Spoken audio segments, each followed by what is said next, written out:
Hey everyone, welcome back to the IwEP Network, or if it's your first time, Thank you for hanging out with us. thank you so much for choosing this podcast, and feedback is always welcome. So make sure to check the links below for all social media links, audio and video versions of this show, and merch. We look forward to hearing from you and hearing that feedback, and enjoy the show.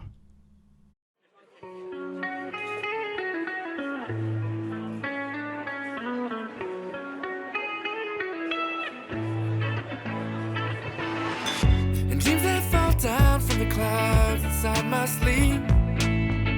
Sometimes they are fake, but they still dig deep. And when I follow them to the back of my mind, I find that I've gone too far this time. Too far this time. Ladies and gentlemen, here we are. We are going to try something new tonight. We're going to start possibly a new podcast. This is the thing we've been telling you about. I've been kind of throwing out hints here and there for this show.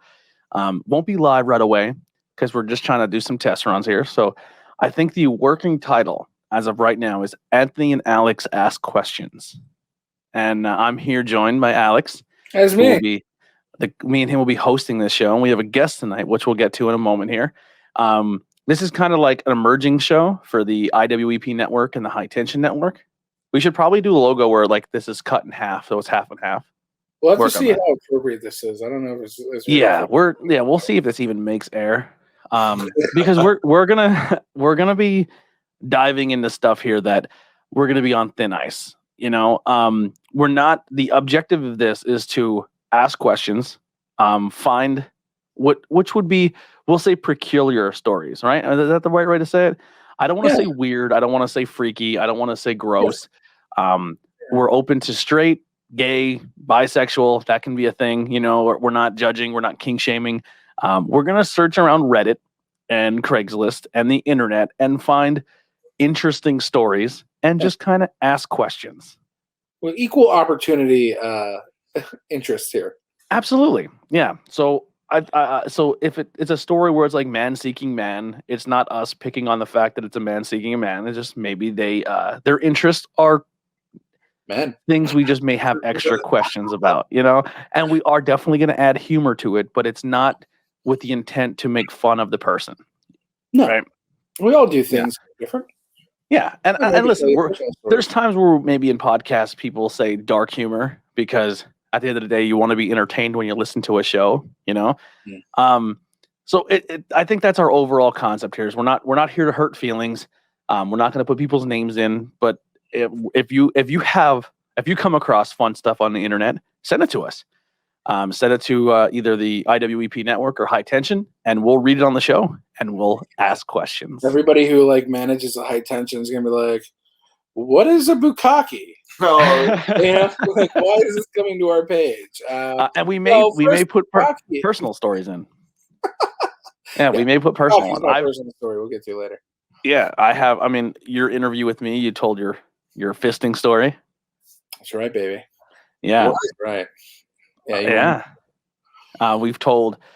I've probably told some personal ones. I don't remember which ones, but we'll be candid ourselves too. It's not we're not just gonna put people on the internet on blast. We'll get deep about ourselves and maybe things that are questionable or things maybe we're not so proud of anymore. Well, you know. Absolutely. I'm out of iced tea, by the way. Oh, no. Probably should have refilled my cup before I started. But let's talk about our guests real quick. Introduce yourself, man. I go by Earl Jr. You know what I mean? And what do you say to the ladies? What's your pickup line? Tu eres una linda. Oh God. So how are you connected to our host here? I mean, you never tell, but that's blood, man. That's my It's your brother. You're Yeah. you're acting like super cool right now. I am That's super- brother right there. That's super, Brother Bear. man. You just Rawr. see, I got all these haters. Yeah. So you we won't go into why unless you want to at some point in the show if that's something you want to come out and talk about. But you just got home. You were incarcerated for a little bit. Too long. Yeah, non-violent crime. So we'll just put that out there, right? Well, I don't know. Wait, I mean, you didn't murder somebody. You didn't No. murder somebody. You didn't do anything to children. Like it's something that anyone could have had a bad day and got in trouble for, essentially, correct? I don't know if you know what he went to jail for. Yeah, I don't know. I don't know. I'm trying to like. Well, you are gonna go back and say it is violent crime. Okay. I used a knife. I went into a gas station, and I held up a clerk. Okay. So an armed robbery. You can say that. Yep. Yeah. But he was really nice about it. Like I gotta like, you know, it's like that scene in The Other Guys when he's like, you know, I thought about being or one of the movies, Will Ferrell movies. He's like, I thought about being a crack dealer, but like, so like a nice crack dealer. Like, hey, you want to buy some crack? This is what this is what I did to be so nice. Here, I go into the store. I change my voice, and I say, "Hey, yo."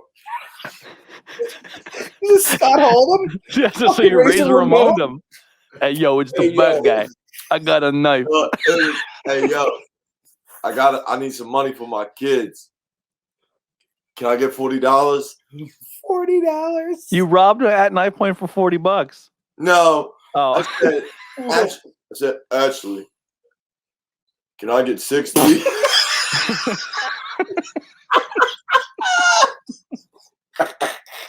This show's already amazing.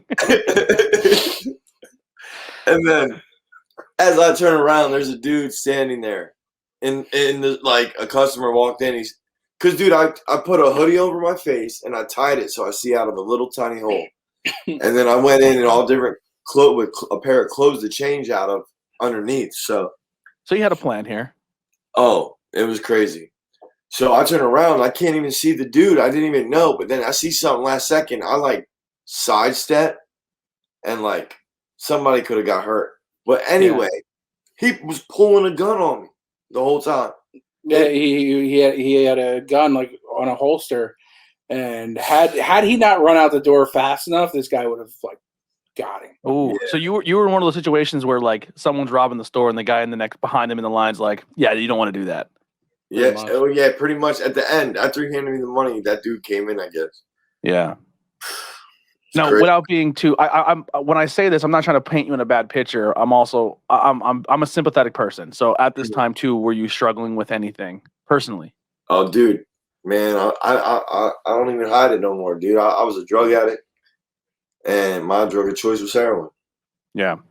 And well, first off, as someone who has lost, and I'm at the point where I'm just over it. I'm tired of it. I'm frustrated. Like I'm sick of looking at social media and losing my friends to drug overdoses because heroin just killing everyone we love, you know? So in a way, what you did could have been horrible. You could have lost your life. You could have hurt somebody, or, you know what I mean? And what was done was bad. You paid your time. But in a positive light is you went away for 3 years. You were able to get yourself clean, straight, and now you're trying to reestablish your life. And that's what the justice system should do. It should be to get a second chance and not to condemn somebody forever. Yep, I agree. Yeah. So no judgment. You know, everyone goes through things. You know, obviously, there's tons of people out there who have had drug problems, and in a way, it sucks. You had to go away for 3 years, and you're coming back, and you're pretty much relearning the world. You know, because a lot has changed in 3 years. You know. Oh yeah, it's crazy. But we're glad to have you home, and we're hopefully you know, because temptation is always going to be there, especially if you're recovering, you know. Yeah. So welcome home. We're excited. I'm excited to finally meet you. I've heard so much about you, and there's our first story right there. There you go. Oh, not for me. From Rhonda. I don't talk about it. What? Get it. Screw off. I'm fucking with you. Okay. Oh, okay. All right. Look at that brotherly love. I love Look at that. Thank you. I can't say the things I want to say because the podcast. I love you too. All right. How was it losing him for 3 years, Alex? Fantastic. Yeah. No, it was different. I mean, straight up honesty, like it helped him out a lot. We wouldn't be where we are with this network and Leapfrog and stuff like that. It wouldn't exist if that hadn't happened. Mm-hmm. But wow, I never even thought about that. No, I mean it's definitely true though. Yeah, no, but like you're coming back into a really good situation, I think, because you get to participate in that and utilize your talents. Because Jared's actually very musically inclined. But yeah, no, him going away with the struggle. Because here's the deal. Full disclosure, you could call me an enabler with his addiction. So most family and friends are. Yeah, well, I would convince myself that I wasn't, but I absolutely was because like I love this person and I'd rather fucking support them in a negative way rather than to not know what they're doing. You know what I mean? Yeah. Mm-hmm. So yeah, it was a bad situation for all of us, but I think we're in a better place now. You can definitely see that he's feeling better, and hopefully he's excited to get motivated. I know he's already got some. What's going on there? Where did that come from? I've got a bunch of that too. It's just like it's one of those things too. And I know we kind of talked about on wellness about forgiveness, and we kind of posed the question, or I kind of posed the question of where does empathy start and end, and how bad as someone's discretions have to be for them to get another chance. And that's something we talked about on High Tension Wellness that we do together as well. Mm-hmm. And I think a lot of people are quick to look at a situation. Realistically, the guy who pulled the gun on you, the guy or the person behind the counter that night, they could turn around and say, I hope that person never gets another chance because they could have killed or hurt me. But if it was their family member who was addicted to heroin, who was just trying to get money for their next fix, they probably wouldn't have the same look at it. They'd be like, man, I hope my family member gets better, So it's always that outside looking in. So every time I try to get a situation where I hear a story like that, or where someone commits a crime or does something or hurts somebody or anything, I always think like, what could have been done to prevent that from happening? And will that person take the right steps to make sure that it doesn't happen again? Instead of being like, put them on an island with the rest of the criminals and they never get a shot ever again. And I just don't, I'm very against that. I think people should get another opportunity at life. And yeah. I think with forgiveness comes learning how to live in the present, and not live in the past. Just like your question about what was it like not having him here. Well, living in the present and not trying to live in the past, but looking towards the future without living in it. Like, it's just like, why couldn't I forgive him? If I can change, if my life changes, why can't his? Yeah. And if we're in a situation to where, we're here now, so that's what I'm focused on. I'm not focused on what he did before. Like, it's not something, if he starts acting like he did before, well, then that changes, and I'm like, oh no, now I remember what it's like to live that way. But like, that's not the case. And I will always take you for who you are right now, not who you were or who you could potentially be. Yeah. And a big thing too, and I'm sorry I'm just turning into interviews with everyday people a little bit here, but like going away and coming back, you come back to a situation with your grandmother that you weren't really aware of before. He has no idea about this, by the way. So what? Yeah. No, it's a really good question that he's asking, but he has no idea about what happened when you came home. So yeah. I don't know. I don't know any experiences that possibly could have went there. I just know your grandmother's situation. And I kind of asked him before, like, well, what was the situation when you went in before? So this is just like not curiosity, but we've talked about in the podcast that your grandmother is suffering from like dementia.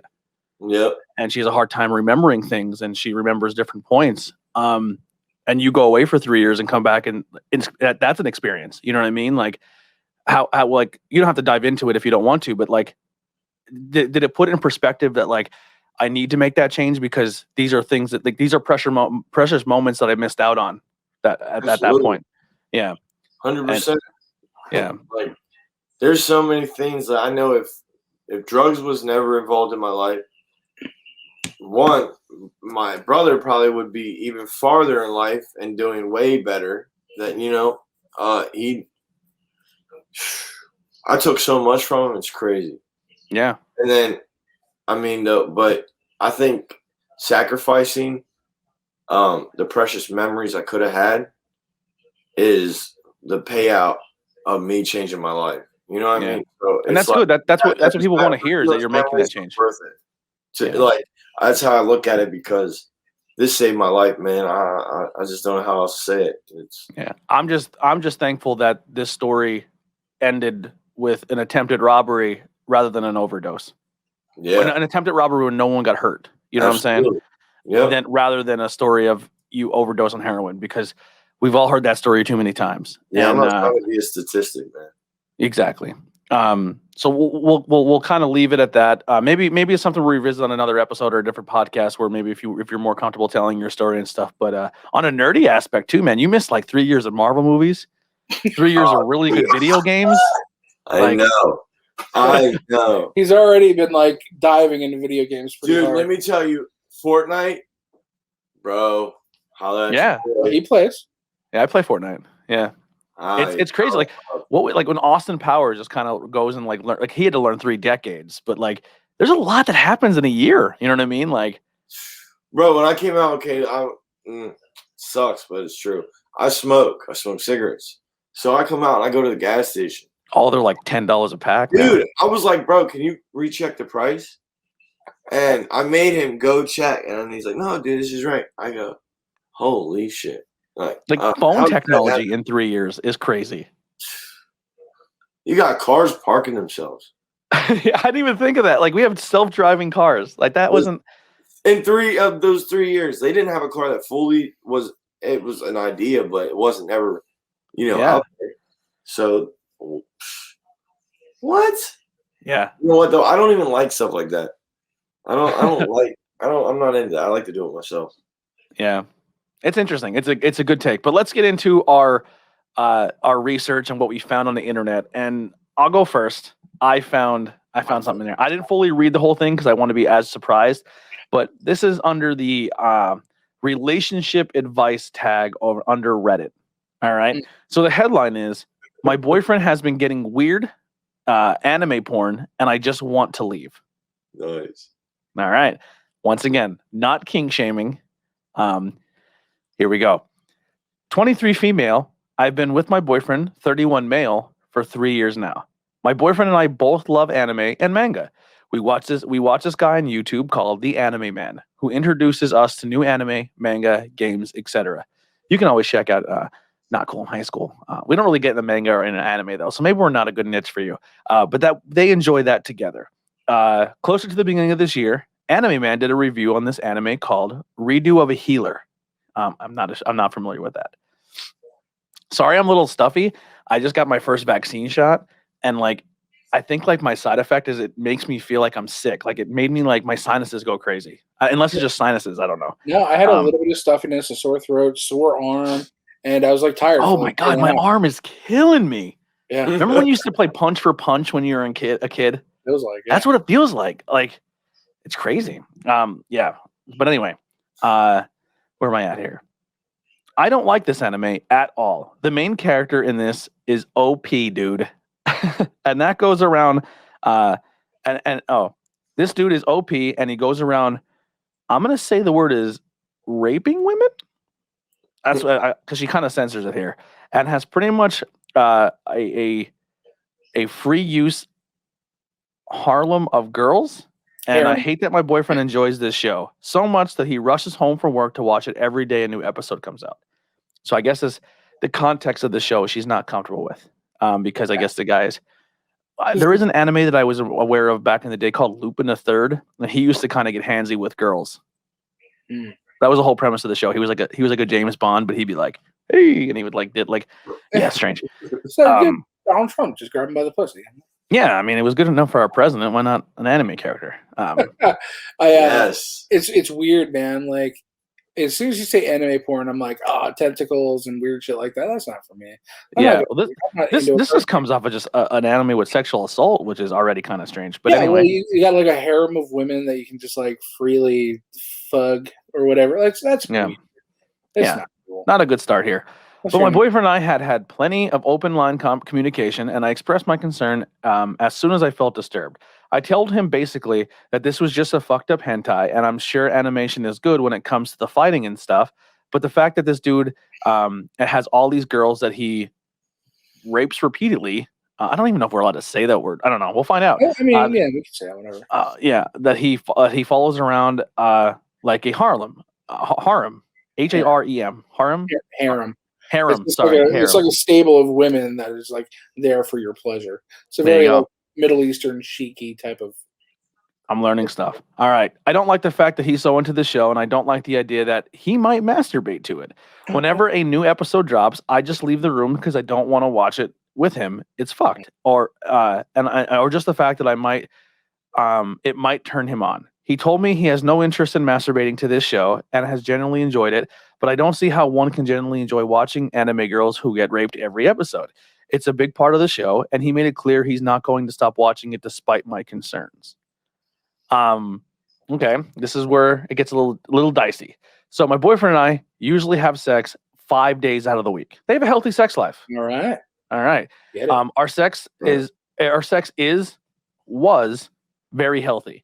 It was until the Anime Man review and the Interaction VR hentai game that my boyfriend took a liking to. I'm not against porn. I personally don't like it. I don't watch it because I'm satisfied with my sex life with my boyfriend, and he says he is too. And I've asked him before if there's anything we can do to change it up, and he expressed that he loves our sex life and thinks there's nothing wrong with it, and that what I do is satisfies him, and sometimes he's more than satisfied. But I do let him watch porn.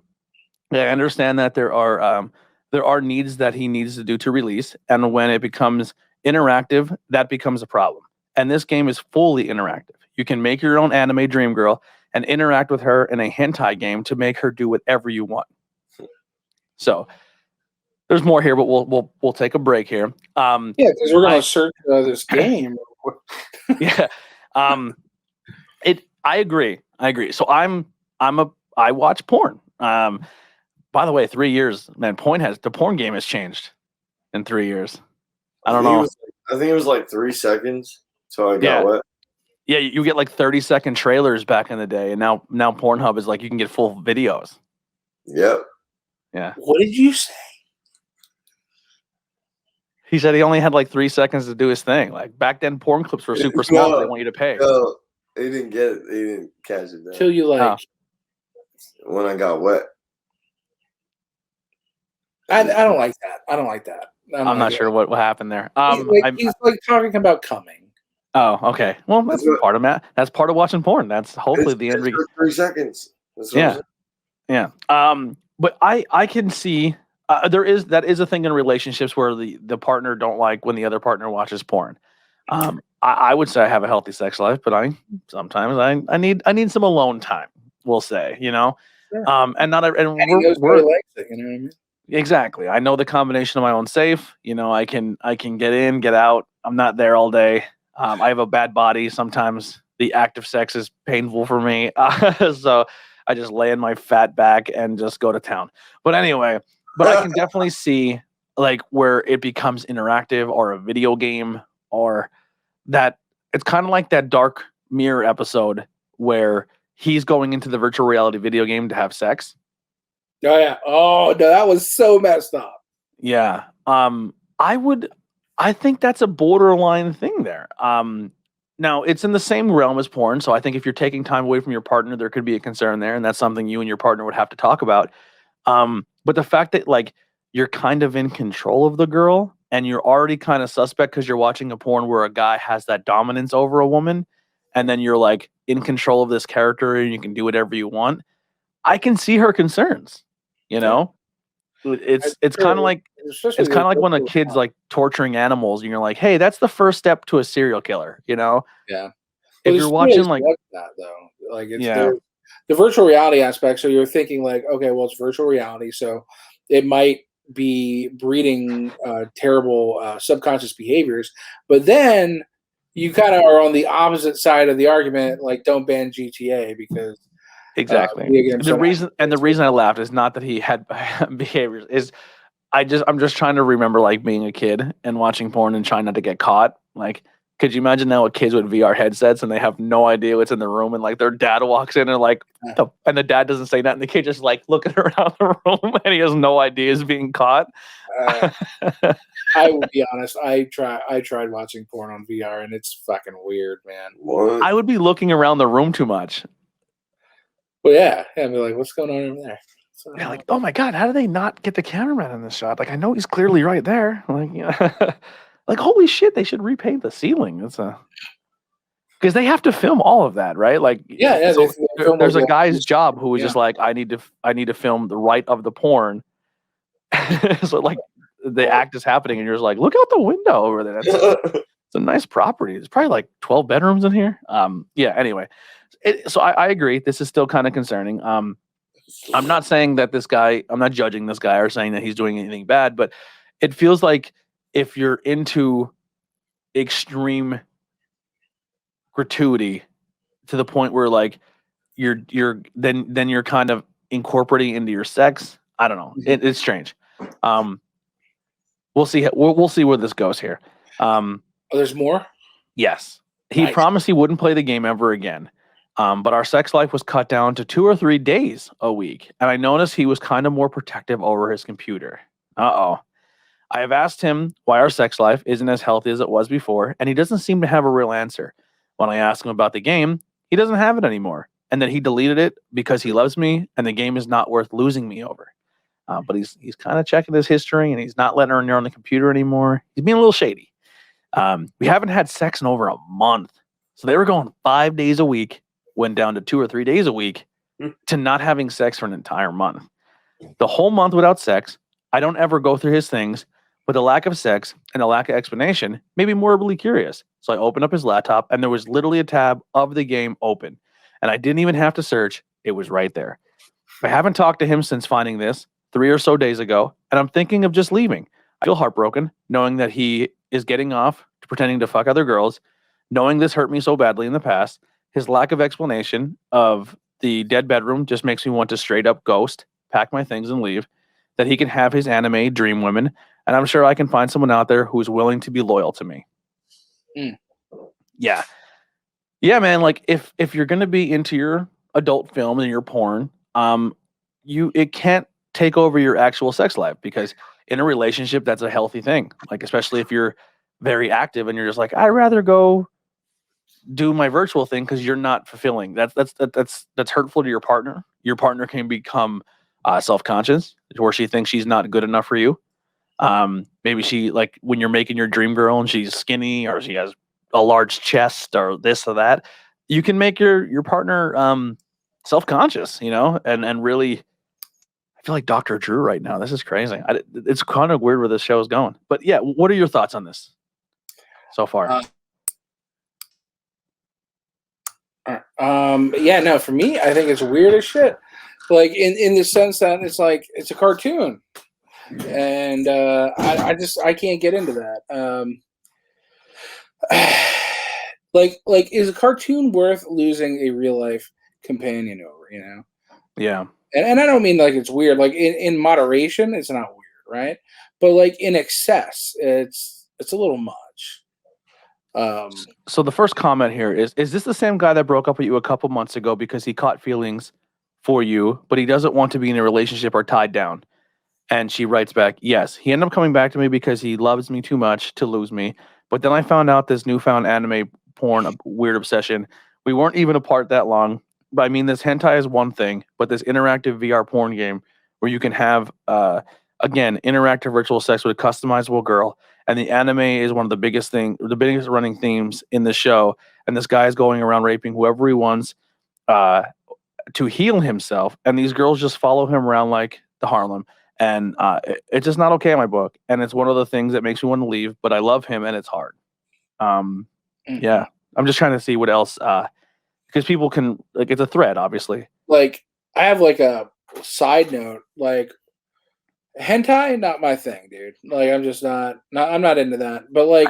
same here. Who do you think are, like, the top 3 most attractive cartoon women?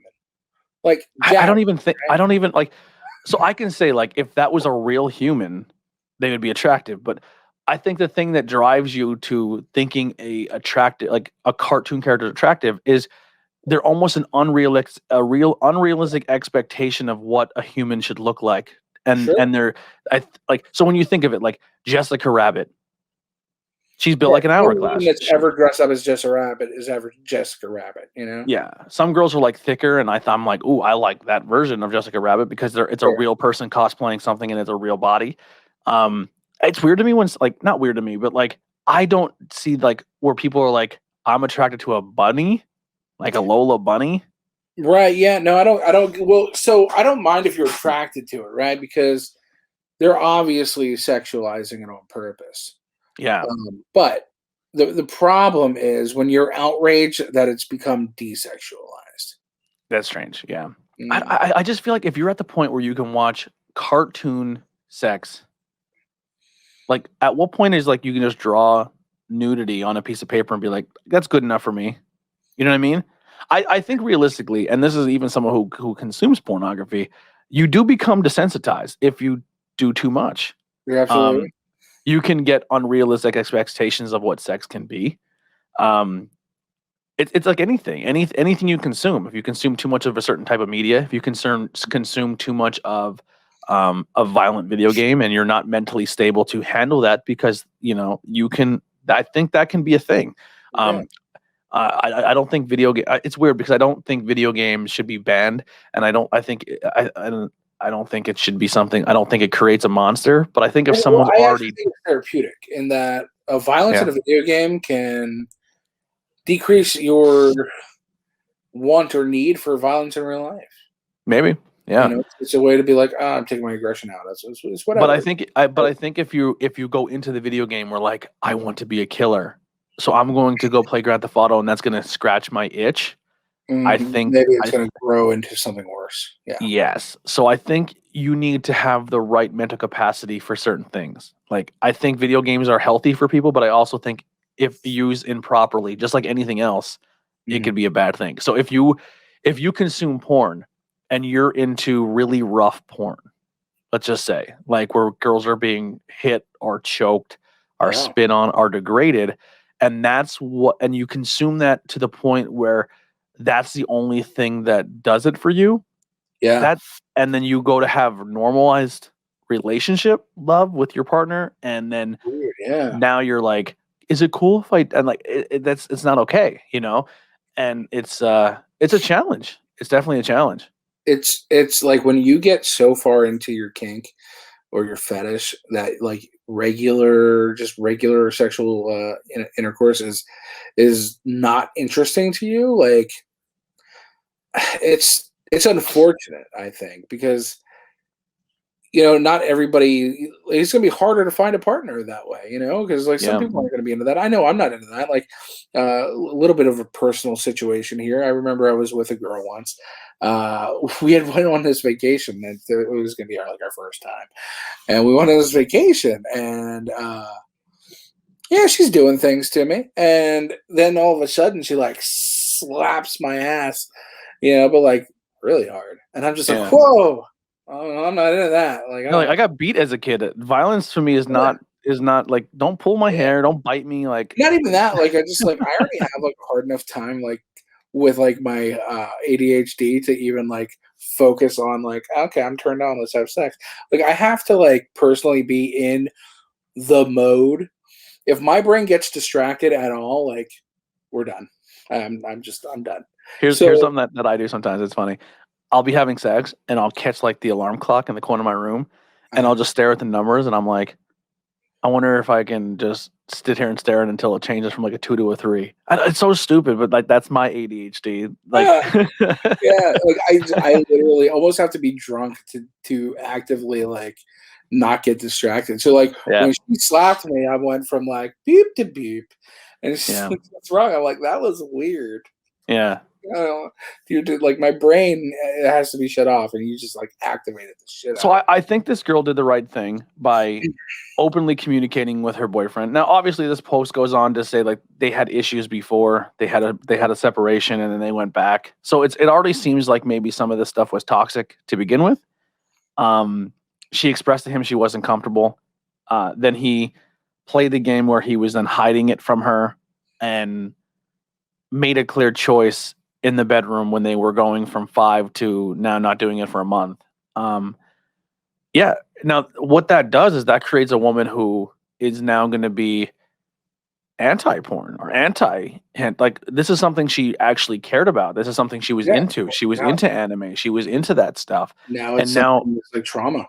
Yeah, you now created this trauma for somebody, and it's sad. I couldn't imagine. That kind of happened to me too with like a personal friend of mine. Like I was obsessed with a certain video game, and it kind of was like our group video game. and this is going to sound super petty, but this is the only way I can relate to this situation. And then one of our friends got himself in a relationship, and it was one of those things where he wasn't allowed to play the game unless she was playing as well. And then when you're playing online video games and you have a stable of 4 people, and now one person has to always sit out because the girlfriend has to be involved, then you kind of are always picking which one of the people who are always doing this now not going to be able to participate because this person has to be there. Yeah. And I understand, like, I think there's times where I think, and this goes for a guy or a girl, I think that there's sometimes where it's like, hey, well, this is kind of their thing. Like, if my wife's thing is volleyball, if I had to always insert myself into being there to go play, I always joke that I'm going to, but I don't.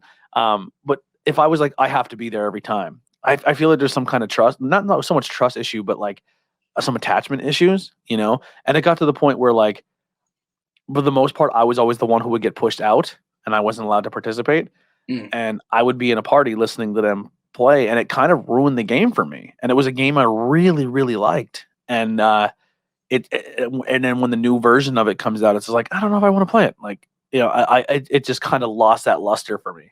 Yeah. Yeah. Anything else you want to add to this story, or anything that maybe we missed out on? No, like it's really interesting. And it's unfortunate. I think we really kind of covered all the bases about it, though. What would your advice be to her?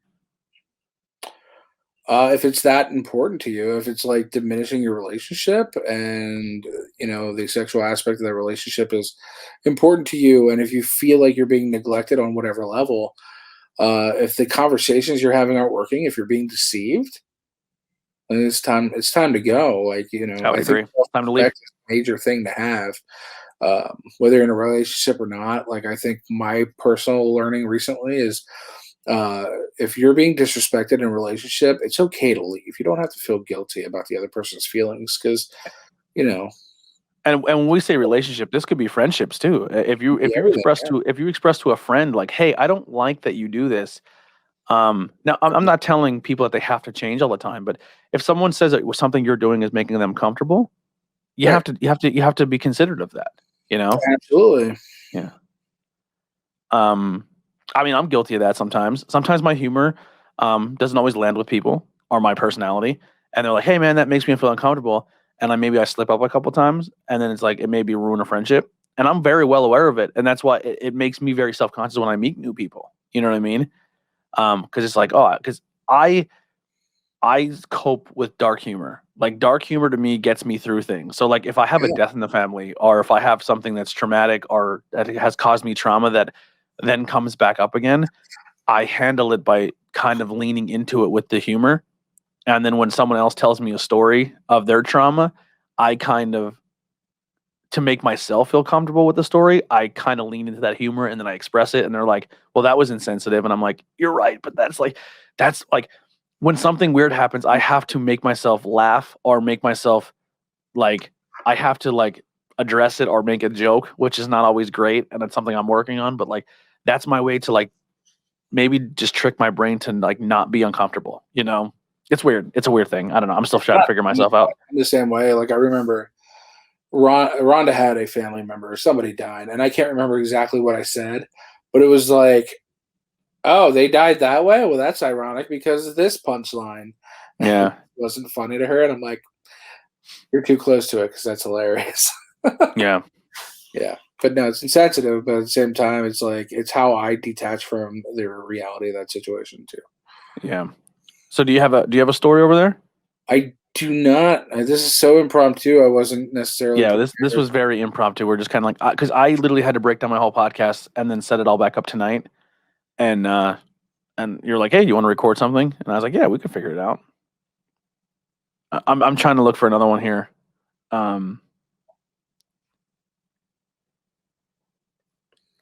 There's so many cool Reddit things. I do have a Craigslist thing. It's kind of funny. Maybe this is the one where I'm kind of like, I don't want to come off as I'm kink shaming, but it's an interesting. I don't think it's shameful to just kind of be like, I'm not into that, and like, it's kind of funny to me because of this. But if you're into it, that's cool. All right, so this is under activity partners on Craigslist. Okay. I had to make my search wider so it's not so much condensed in my own neighborhood. Sure. But this is going to take place in all right, so we're safe. It's in the it looks like in the Baltimore area. So this guy is selling a product on Craigslist under activity partners, and the title is BJ chair. ... Yeah. BJ chair. Giving it away for free. Hit me up and let me know if you're interested. Very comfortable when sitting in this chair. You are so happy that it is relaxing. That's it. That's all we get for the BJ chair. No picture or? No picture. So what no I think nothing. this is, and I'm gonna tell you a story. I was searching, not for my own sexual gratification, but for research for the show. I think what this is people are using selling a product as a euphemism for, like, he's selling a BJ chair.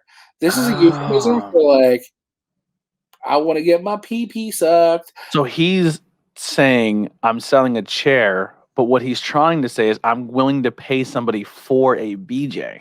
Absolutely. So, like, what happened with the story I read, and I took this too far, just out of, like, trying to understand what was happening, is this woman had said, like, oh, hey, if you're in the area I live in, I'm interested in learning more about playing pickleball. Like, if anybody wants to play pickleball, hit me up. Yeah, I'll explain in a moment. Okay. Hit me up. Here's my Snapchat, whatever. We'll get together and we can play a few rounds or whatever. So upon Googling pickleball, it's like a form of tennis in a sense, right? Okay. But then if you go to Urban Dictionary and scroll down like 5 definitions, pickleball it's like kind of like sex in a sense. Yeah. But it just kind of means like banging your balls. Like where she well, yeah, but she was using it as just a euphemism for just getting together and hooking up, right? Now I'm gonna look up pickleball here. Yeah. If you could throw up like an actual definition, that'd be cool. But so I text this person just because, like, I needed to know. All right. So the actual sport, pickleball, is a paddleball sport that combines elements of badminton, table tennis, and tennis. 2 or 4 players use solid paddles made of wood or composite materials and hit a polymer ball, much like a wiffle ball, for 26 to 40 round holes over a net. Yes. Okay. So I messaged her. I didn't message her at all, actually. I just added her on Snapchat, right? And then your curiosity kicked in. Well, because I was like, is this bitch trying to play tennis or, and I'm sorry for saying bitch, but like, it's not derogatory in the sense that I'm using it. Is she trying to play tennis or is this a sexual euphemism? Because this was before I was like, oh, I could Urban Dictionary this, right? So I just added her on Snapchat. I never messaged her or anything. I figure I would learn everything I need to learn by looking at her story. I just write Urban Dictionary pickleball, and the next thing, it's like the word of the day, and it's boner jams. Boner jam. I'm a fucking child. But I just thought, like, okay, I'm gonna learn everything I need to know from her, like, Snapchat story. To which she didn't have one. But then she messages me for, I guess, friending her, and she's like, hey, so when do you want to meet up and fuck? And I'm like, oh, I don't want to do that. Yeah. I just want to play tennis.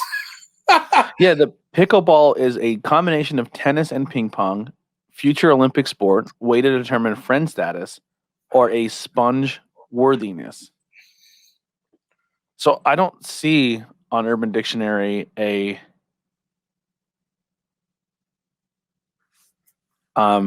there's definitely one. Wait. The act of taping a pickle to a male's testicles. I'm trying to like make it the appropriate. And having intercourse with a woman in both of her holes. Oh, Oh, okay. So, wait. So, like, I guess the pickle is then going to be in one, and you're going to be in the other deal. Uh-huh. And then there's another one here. Pickleball has so many sexual connotations. During a threesome, two women or any gender playfully bat a male's testicles back and forth between the two people. So they like a cat playing with like a toy, are just kind of like bing, bing, bing, bing to your testicles. No thanks. That's such a I almost did it. That's such a weird thing because I don't. Once again, not kink shaming, but like your definition. Yeah, like Or it's what a if weird someone who trait. legit is into this real sport but doesn't know the Urban Dictionary, Right. and now they're like, So, "Oh, like, honey, it's not I like met this girl who's gonna meet us at the tennis court, and we're gonna play pickleball." Right. And then she shows up, and I'm like, "So I'm gonna, oh, you're gonna smack his nuts with me?" And he's like, "Wait, what?" You know what I mean? Like, nuts. so that's so yeah. It I'm reminds me learning. of the movie Horrible Bosses, when they search wet work on Craigslist because wet work means like to kill, like have somebody Oh yeah. off. But then the guy comes in and lays down some tarp, and they're like, "Oh, you're gonna do it right here," and basically he's like, "No, wet work's like I'm gonna piss on you guys." Yeah. You can, yeah, that's a thing. So if you're like, now when I look at this as like hiking buddy wanted, do you really want to hike? Like it makes No, that's what I fucking would. innocent things, everything is like Right, not because good. You know what I mean? Like, Craigslist was cracking down on all the sexual stuff and soliciting people for sex via like prostitution and stuff. So now people are just like taking it and making it sound like it's something that it's not. But like you got to read between the lines.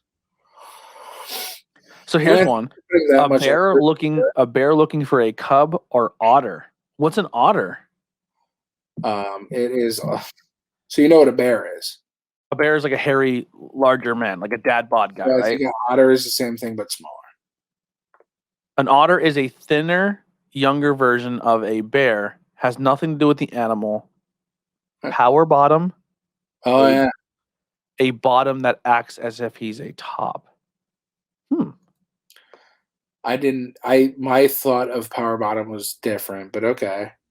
Yeah, so it's pretty much an otter is a gay man with a hairy body, but is smaller in frame and weighs considerably less than the bear. So he wants.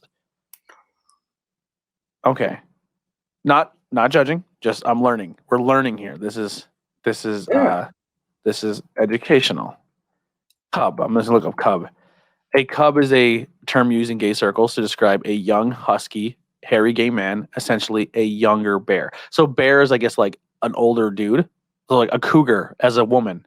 A Right. bear would be like a huskier, hairy, older man, and a cub would be like 30 or younger. Yeah. Interesting. Okay. And obviously in future episodes we'll be more prepared, but I'm literally just kind of going through my phone looking for stuff. Like this was so, like I said, this is very. But here's the thing: screenshot stuff and send it to us, or send us stuff, and we'll talk about it. Maybe the best way to populate this, so like you're interested. And not everything has to be sexual related. Like there's a lot of stuff that we found on here, like where it talks about like people who work in retail and they have really interesting stories. Yeah. Our experiences. There's one called like "Am I an Asshole?" where it's like, or "Am I the Asshole?" where it's just like, just gonna read off like a title. Am I an asshole for making my partner choose between me or his mother? We should probably read that one. Let's check this one out. Yeah, it depends on the situation. I, 19 male. Okay. This is a gay one. It is. Yeah, it's two males. Okay. I, 19 male, recently moved in with my partner, 22 male. Now the apartment you know what's funny? I'm just gonna be candid here. When I first read that, 19, I assumed female, and I was like, "Oh, you're a 19-year-old girl who's telling your 22-year-old boyfriend not to be with his mom." That just I don't think it's wrong. I want to I want to get to the point in life where I want to be understanding enough to ask questions, but not like, because obviously there's a lot of things that I'm not educated on when it comes to like homosexuality with certain things. You know, Sure. I'm an ally. I want you to have a great life. I want you to have the same opportunities as everyone else. I want you to experience love. Same with anybody in the LGBT, like trans, anything. But I have questions, and the questions aren't so much what you do in your private life in your bedroom or what genitalia you have. I don't care about that. But there's questions when it comes to like statuses. Like if obviously if I'm a guy and I'm dating my wife or I'm married to my wife and she's like, I have a friend who's a dude, is it okay if we go hang out? You know? That's a social contract that a lot of straight couples have where it's like, I don't trust my significant other with a member of the opposite sex. Unless, but if he's gay, it's like, okay. Right? Yeah. So if it's gay, does that social construct change? You know what I mean? Like, I'd rather you hang out with women because I know you're not attracted to them. Like, you know what I mean? Like they're the small things that like I always question. I think what we need to get to is a point, like, and part of it's a matter of trust, but also we need to be able to hold society to the standards of, even if my wife were to hang out with a straight guy, I should be able to trust them to be dignified enough not to, My wife has went on getaways, like a weekend getaway with two of my male friends. They shared a hotel room together. Like, I didn't have any issues with it. You know what I mean? Like, I feel if your partner is the one who makes the mistake, that's not on you. No. And you being the one saying, well, it's your fault for letting it happen. If it was going to happen, it was going to happen anyway. It didn't need that vacation for it to be a thing. For sure. Hiding someone away, it's like a dad hiding away his daughter because he doesn't want her to be sexually active. The longer you prevent something for your own insecurity, you can drive up the thing. Like you can speed up a process, or you can make it so taboo that they want to experiment or go do it, So yeah, that's a strange thing. So like that is things. And like a thing too, as well, like with race things, like as a white dude, I don't have certain experiences that's a person of color go through. And instead of walking on like thin ice or like, oh, I'm afraid to ask a question, you can use your humor and your, open mind to have conversations. And I think that's a good thing that we can do on this show as well, is bring other people in and be like, not so much like it sounds really weird because we're like, I'm a straight white heterosexual man. I'm like, ask a black dude, you know what I mean? But like, you know what I mean? But growing up, I was in a social group where I was the only white kid, and I did ask those questions, and it wasn't so much of being ignorant. I was trying to learn, Dave Chappelle did it, like ask a gay dude, ask a black dude, and there was humor to it, but it was insightful, Mm-hmm. Yeah. All right. So go ahead. I'm sorry. I think that asking the questions is kind of going to be the premise of the High Tension Wrestling Network podcast I'm going to start, called The Community. Yeah.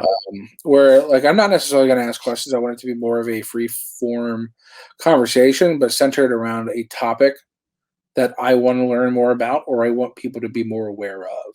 Yeah, so same here. I want to talk about pronouns. I want to talk about like stuff like that. Like a lot of it is probably going to be LGBT centric because I think it's important right now. Yeah. But we might talk about race. We might talk about other social things. But I think it's about building a better community through knowledge and being aware of. That's definitely a goal for mine as well for interviews. I would love to have somebody, an LG. Now, the thing is too, is the one person you talk to is not the representation of the entire community as well. No, just because one person is like, this makes me uncomfortable, isn't the like, and that's just humans in general. I think what the problem is we try to put everyone in a box, and not everyone is going to fit in that box. Like there's certain things that may trigger somebody of no matter what their orientation is, that they are like, well, that doesn't bother me. But that person's like, that's a huge bugaboo for me.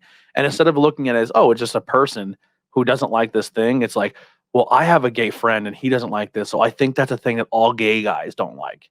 And I think that's like putting people in those constructs that is not okay, And I think that's when someone meets somebody who may be a different race or sexual orientation or transgender, they walk on that thin ice, and it may have a strain on meeting them or getting an understanding of them, or maybe even making a friendship, because you're like, I don't really want to be their friend because I'm afraid I'm going to say the wrong thing. And that's sad, because there's people like that's denying human interaction, because you're just one or the other side may not be willing to have that conversation, and it's sad to me because there's a lot of really good people out there, you know. So, question from the other end of that: do you think bigotry is rooted more in hate, or do you think bigotry is rooted more in ignorance? I think both. I think I think we live in a time right now too where people are quick to throw out where someone's racist or homophobic or transphobic or they're insensitive or they're this. And when you look deeper into it, sure, that is a thing, and it's 100% a thing, and it's very prevalent. But I think a lot of it is just because people aren't willing to sit down and have a conversation and learn. I think a lot of people deny the reality of science as well. You know, not to necessarily knock people who are religious, but it's like you're limiting your thought. You're limiting your your knowledge because, you know, rooted in science, there are not two genders. That's not a thing. It's hard for people to. I guess like they look at someone's genitals and they think you belong here, you belong here. There's your construct. It's over. Yeah, that's right. There's actually many multiple versions of genders. And gender actually starts with your chromosomes and the way your brain is constructed. Your sex revolves around your genitals, but that, you know, it doesn't actually mean that you're just because you have a penis doesn't necessarily mean you're a boy. Your brain might be a female brain, or it may be, you know, non-binary or whatever, what have you. Like, it can be different things. And these are things I want to learn more about because I'm not educated in it, you know? Well. And it's hard to do research on some of that stuff because when you start researching it, if you look at the wrong source and it's pro or anti, you can be misled. Yeah, absolutely. And maybe this is a problem too. I'm gonna be candid. Like, I think like a lot of people as well are kind of like not desensitized, but they just like, I don't care. And I'm kind of in that boat too. Like, I think the way that our world has become the past couple, like how we were alluding to before, 3 years, like your brother missed a lot on the world and he has to learn a lot of things. But I got to the point where I was so against extremism, we're right and left and worrying about certain things. It's like, we have people who are sleeping in tents on the street and we're worried about what Hasbro's doing with a fucking toy potato or what Dr. Seuss is doing. Like, there's way more fucking important things in the world. Like, are we really upset that someone's voicing a character on a cartoon, but they don't represent the person on the cartoon? Now, that may sound insensitive, but to me, like, I love the show Modern Family. So it's like, and the one guy in the show is a straight man playing a gay man. And he leans heavily into stereotypes in the show. Street. Yes. And it's like, it's one of those things where because we question everything in the world, is it okay to laugh at him playing that character or is that insensitive? But if someone's doing it and being hateful, it's not okay. You know, it's like this weird thing where, because most of my life is very embodied in pop culture. I love TV. I love movies. I love video games. I love all that stuff. And then when it's to the point where it's like, hey, this was made at a time where socially this was accepted, and now we're going to remove it from history because today it's not. And I get to the point where it's like, you kind of have to keep it there, but you also have to be like, hey, you have to understand when this was made. So the greatest quote in history, I think, is those who forget the past are condemned to repeat it. Mm-hmm. So when you remove these things that are potentially no longer acceptable, you're allowing people to not be exposed to why it's unacceptable. Because after the next generation, like, okay, we canceled this. So we've seen it. We understand why it's not acceptable. Now it's canceled and it's deleted. So now the next generation might be aware that that was canceled, but they might not understand why. And eventually they're just going to forget about it altogether, right? Yeah. So eventually you're going to get into this cycle of, oh, that never existed in my mind. So, like, here we go. We're going to make the same mistakes. Yeah.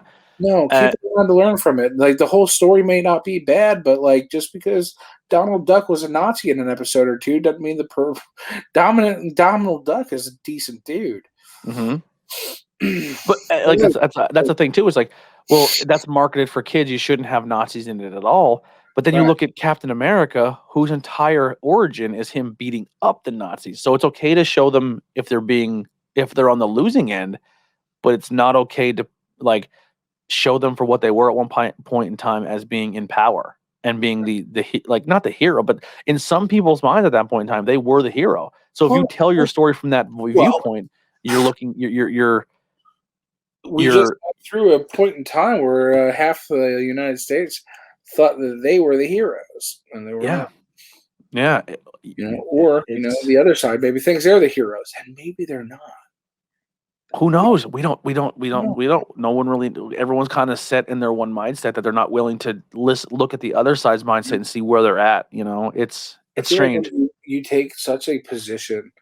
So we all know that I have a friend who does not share my opinions on race, and I've had not issues, but disagreements with the same friend. We'll be honest.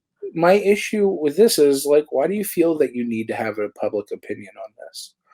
Why do you feel that you need to do that? Because if you're so quick to tell people you're not a racist, what are you defending? Exactly. What are you defending? And like that it's so suspect. If you're so quick to tell people you don't have white privilege, maybe that's white privilege in itself. Yeah. My issue is, and I don't want to paint this person into this. I think this is a problem that I have with a lot of people, people who I was very close to. I have friends who behind closed doors, we have conversations and they express to me things that I'm not comfortable with. Right. And it's to the point where it's like, it's hard because you've been around these people for so long and they're good people and they have opened their doors for you and they have fed you and they have clothed you and they've took care of you. And then you hear them at a point where it's like, I don't like somebody because they're X, Y, or Z. And it's like, if I wasn't who I was and I fit those X, Y, and Z, would they have been the same person? And it's like, in my heart, I think they would be because they were willing to get to know me as a person. And I think if you remove those barriers and you not just and you remove what you see on social media or what you see in movies and television where the stereotypes are there, it's like the only way I can relate to it, right? And I think this is why I lean heavily in the LGBT community because it's the only way I can relate to it. It's like I can't relate to a person of color. Because I can't put myself in that shoes and I can't be that person because I visibly don't look that. But I can honestly be a bisexual male or a pansexual male. Mm-hmm. And nobody would know, and it's no one's business if I am or I'm not. And I don't have to reveal that to people if I am. Yeah, you're right. You know what I mean? But what I'm saying is, and this may be something that happens with other people of race or things where, a bunch of white guys are in a room and they're comfortable and they start letting jokes go and they think they're in the presence of other heterosexual males. And I mean, this has been 90% of my childhood where gay and racist jokes were said behind closed doors, but then in public, they're not those people. And it's kind of like trying to figure out if they're doing the same thing I just talked about earlier, where they're using the dark humor to make light of dark situations or things that make them uncomfortable, or they legit don't like those people and they're diminishing them, but when they're around them, they act like they're cool. And I think that's where I have a problem with certain people when they, especially if they're like platform people and they come onto a show or they come on and they have a conversation with you in front of a camera and they're like, I understand the struggle and I support the struggle. But then the camera turns off and they're like, I don't think that's a real thing. And I was like, you should have said it when the camera was on. Now I lose respect for you because you're trying to play a role to lean into a crowd of people that you don't agree with, but on camera you're trying to pretend you are. And that bothers me. Yeah, you're being fake, man. Like hey, look, if I was a bigot or anything and I'm still trying to make it in this business, I'm just not going to talk about it. I'm not going to hide the hell out of it. Or we'll be in a situation we have now in the business where you get exposed 10 years from now because you slip up. Yeah, like it's so freaking unfortunate. Like I'm very transparent about everything, but like, the problem with some of these people that are kind of like maybe waking up or in such a denial is it goes down to the reality. Like so many people this past year tried to deny the reality of systemic racism, but systemic racism is so real that you don't even realize you're a racist. Yeah. You realize did you ever watch 100 people or one in 100 on Netflix? Yeah. That social experiment thing they did, it was like 10 episodes. Mm-hmm. It was so fucking good.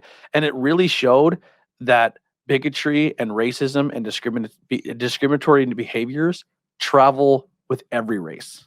Everywhere. And it's like, I don't know if it was you who I talked with this about, but it's like racism in America is prevalent because of the ratio of different races, right? Yeah. Racism isn't prevalent in like Norway because it's mainly whites. Yeah. You know what I mean? But yeah. So in that documentary, they kind of showed that the systemic racism against people of color or black people or Hispanic people is so strong that people of the same race also buy into it at points in time. Oh, absolutely. You know how much I had growing up Puerto Rican? Yeah. How ashamed I was to be Puerto Rican? Well, that was the question I was going to have. Like, so you walk into a room, and this is something my wife experiences, where she walks into a room, and every single member of her family is white because her dad had checked out when she was a kid. Yeah. So she's raised around everyone who's white, and she's not. But then I think people get comfortable because she was raised white, and she is white, but obviously she visibly doesn't look white. Yeah. And then she's now in the situation where I was as a kid, where white people get comfortable and start saying things, and then she comes home and she's like, some of that stuff is really uncomfortable for me. You know what I mean? Like, because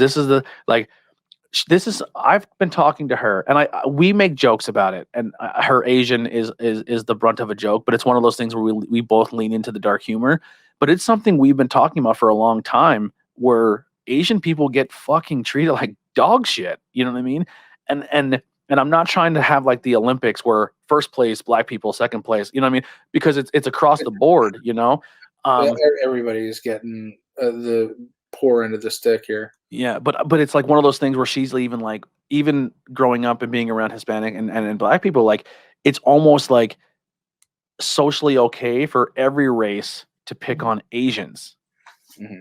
Like everyone does. Like she's like,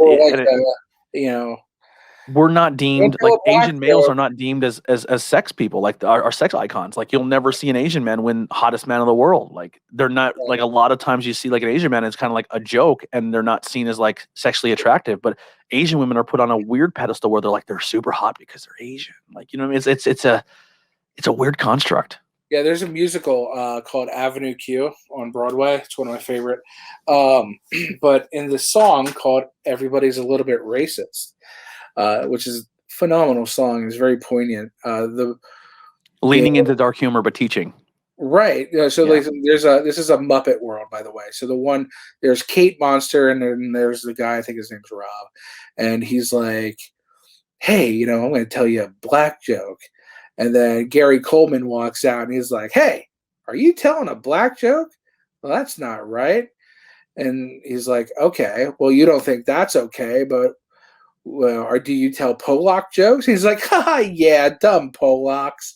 And it's like everybody's got somebody, Yeah, but I want to go back to that 1 in 100. So the one social experiment they did is they kind of leaned into like police brutality or unarmed black people being killed, and people are like, well, if you don't commit a crime, you won't get in trouble. Like, and I guess this thing was kind of proving that that's not always the case because socially we're taught to see people of color as negative before we see them as positive. Yeah.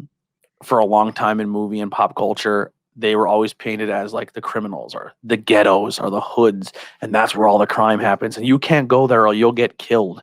And that's something that I was always told growing up, like, don't go in those bad neighborhoods. And I sometimes trick myself and say like, oh man, I used to go to these bad neighborhoods, and then I would go and I'm like, they weren't bad. Like, I've been in neighborhoods that were bad, and you just go in and be yourself, and no one's like, hey, everybody, there's a white guy over there. No one gives a shit. No one cares.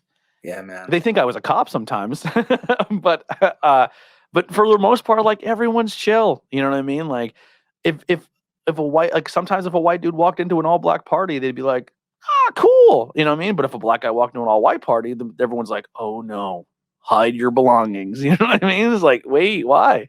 Yeah, it's unjustifiable, like fears, man.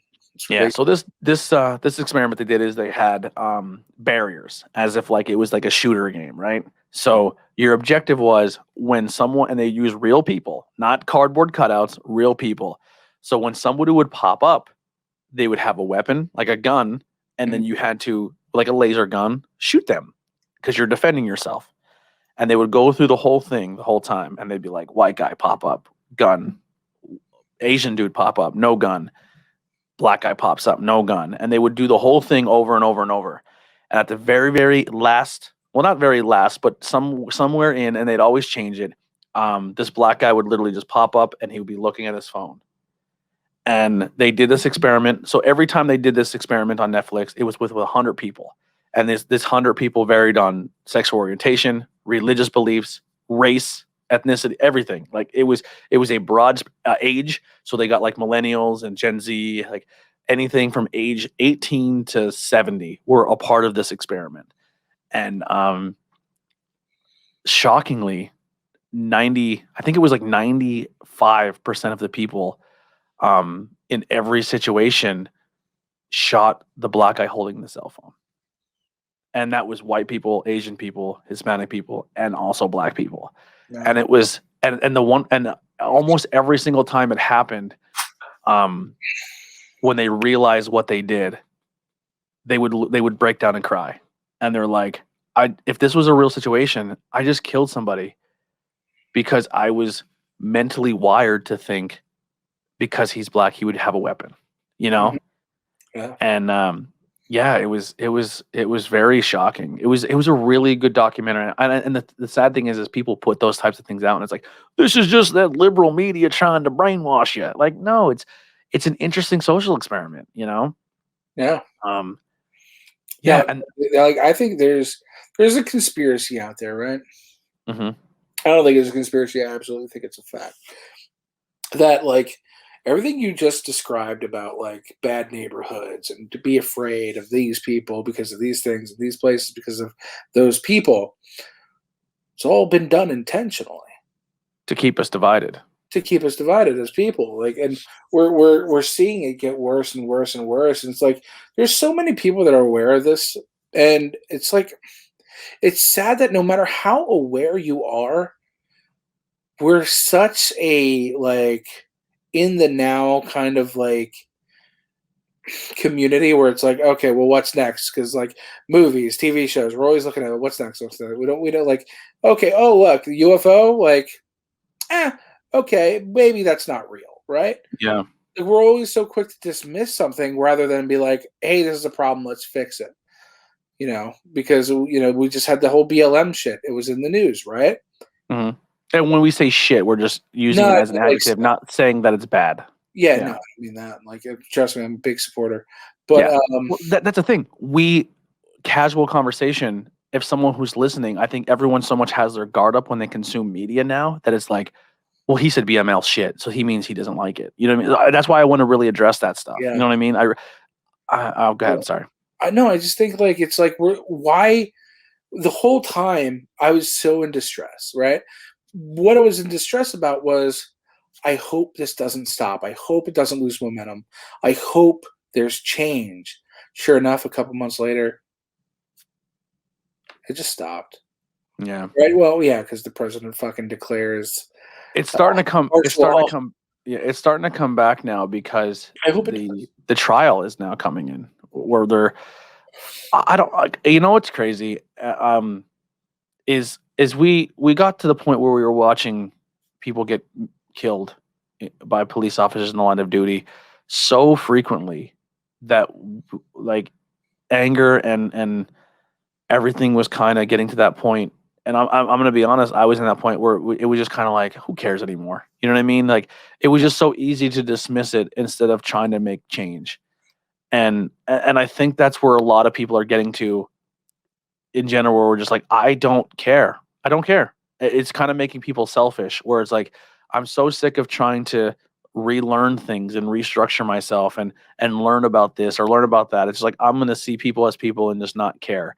And that's fine, but also you're also closing yourself off to learning and asking the questions of why. You know what I mean? Yep. And I was guilty of that, where it's just like another kid has been abducted, or a woman was raped, or a person of color was killed. And it's just so thrown in our face all day long because that's all the media covers and there's no positivity. And I'm guilty of this. It was just like, I don't care anymore. Like, people die, that's part of the world. And then it's just like, well, why does it have to be? You know? And I'm not ashamed, but it's just like, I want to be candid as well, where I don't want to be the person anymore who says, I don't care. It should be something we have a conversation about and we talk about. And when we talked about this idea for a show, I mean, this kind of just started off as just like, you're really watching the growth of a show with the hour we've been doing this. Is it's going to be more than just reading Reddit stories. I think it's really cool to ask the questions and both dive into this political world we live in now, or this PC culture, and really ask the questions of how we feel or why, and be candid and honest with each other. And maybe more people will be willing to have those conversations as well. Yeah. You know, but watching the George Floyd murder, it was strange because I was the person who didn't care. I don't care. You know, and it's not that I didn't care about those people's lives. It's just, there was just so much being thrown at me. It was hard to care about everything. Yeah. You know, and watching the people on the street who were legit concerned, and you hear it in their voice. They're like, please check his pulse. Please check on him. He doesn't look okay. And I'm getting chills. Like, I'm going to try not to get emotional here, but like, you're literally watching, and like, it's coming from a standpoint where we watch people die all the time on the news. Like, they're showing death on the news every day. Yeah. And you watch for 8 minutes a guy just die in front of your eyes. And people are legit. I believe the one guy was Asian, the one guy was black, and then one guy, and the lady was like white. And it was like 3 people who didn't care of maybe he committed a crime or maybe he didn't. Like, they were concerned at the fact that he was dying in front of their eyes. And because a group of people with guns and a uniform, they couldn't help him. And they had to sit there and watch him die. And it was hard. It was hard to watch. And so when I see the Black Lives Matter movement, it was like, this is important, you know? And maybe we just need to relook at things. It was tough. It was a tough video, man. Like, just kind of rewatching it in my head, like, it was fucked up. And then when people are like, well, maybe if he didn't fucking commit a crime, he wouldn't be dead. Like, who the fuck cares? Like, so those people. Do? Yeah, like, well, and I asked myself, what if that was your family member? What if that was your fucking family getting kneeled on? Like, would you have the same attitude? If it was a white guy, would you have the same attitude? The fact that he was put into a car, then removed out of the car to then be kneeled on and killed. Like, he had drugs in his system. There's people in your family who are drug addicts. There's people in your family who are going through things. And I'm just saying you in general. I'm saying you as an audience member. Yeah. That could have been a member of your family. And to dismiss that and look at it and try to find ways of why that's not like, are justifying it is not okay. And this is not me hating police. This is not me, because I know they have a hard fucking job. Their job is not easy. I would never want to be a police officer, because you have to live in all the confines of the worlds that we just talked about and try to uphold the law. And they're trained to be desensitized as well. Because even that guy, I mean, realistically, if you probably gave him a conversation, he was trained to be desensitized and to do that job in a certain manner that now in retrospect, he's probably like, I killed a guy. Like, I legit, like, he has to live with that for the rest of his life. And instead of making a change, we're trying to draw a line in the sand and say, you know, instead of working together, we're just trying to fight against it. And it's fucking crazy, man. It's crazy. I don't know. I went on a tangent there. I'm sorry. Nah, dude, like, it makes me think about a lot of stuff, dude. Like, of course, man, police matter. Not every policeman's bad, but like, police historically It's not been upholding the greatest things in America. Yeah. You watched that show with me on HBO, right? Which one? The Lovecraft Country. I did not. Heidi watched it, and she was in tears every episode. Yeah. So there, are you aware of what a sundown town is? I believe the term sundown was where black people couldn't be out past at dark. They had to literally not even. I think they couldn't be out past dark, or they couldn't be in the town. Like literally, you see the cops chasing these people out of the town when the sun's going down, and like you could literally get murdered for being in the city limits or the county. Yeah, sundown. Like, I think people when you go back and research American history, I think people who are patriots will say what you're doing is trying to make this country I love a bad place. And if you're not proud of being an American, then get the fuck out. Is their quote or what they say? The worst thing I've ever fucking heard. But patriotism also isn't saying that your country is perfect. Your patriotism is saying we systemically have a problem here. And we're realizing that it takes a long time for people to change their mind states, and it takes a long time for people to make adjustments. And maybe saying that we can be better isn't saying our country sucks. It's actually being more of a patriot than blindly following everything that you're told to follow. So progress is like literally if America should or would be anything, the idea of progress should be the American motto, right? Mm-hmm. Patriotism. You know who else was patriots? Nazis. The Nazi army, yeah. You know, it's blind patriotism is the worst thing.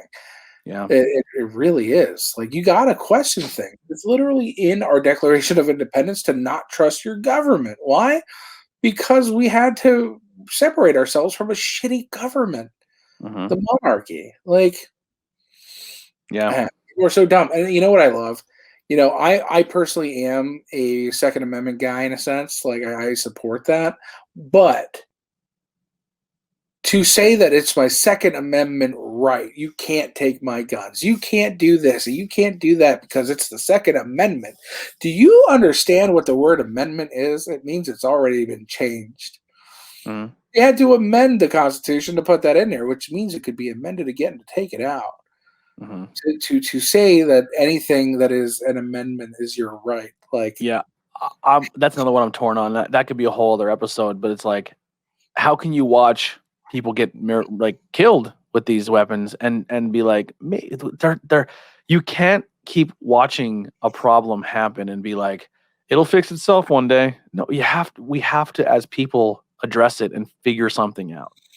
Yeah, maybe not to the extreme is of you're not going to take my guns or we should take away all guns, but maybe meet in the middle and fucking figure something out. I don't have all the answers. I'm not a politician. I don't. You know. I think regulating who gets guns is a great thing. But yeah, but once again, the same person who can be on camera saying I'm the greatest person in the world, but then when the camera turns off, they're like, if I ever get a gun, I'm gonna kill every. You know what I mean? It's like those people are out there, and it's like they can go pass a test, but they're not in the right mind state. Yeah, well, I know a guy who at one point was researching how to get a gun, and he was literally trying to buy a gun to commit suicide. You know, you're looking at one. That was me at one point in time. Yeah, dude. Like being honest. My thing is the only reason I support being able to have guns, and I don't even own a gun. But one day I did, but I had it for the wrong reasons, and I bought it to test myself. We'll get. I'm sure I talked about that at one point, but we'll get into that. That's definitely a great discussion. I mean, I feel like we could probably talk about that on wellness one day. So I have a very deep distrust of our government because I'm very aware of how much there is to distrust. You know, we have a government that literally puts out false information on purpose. Like, again, like the conspiracy theories, yada, yada, yada, CIA, FBI archives, Nikola Tesla is an alien. Like, these are our government putting out these things. Like, whether it's a real fact or a truth, you'll never know. And truth behind illusion. Indeed. Podcast, plug it.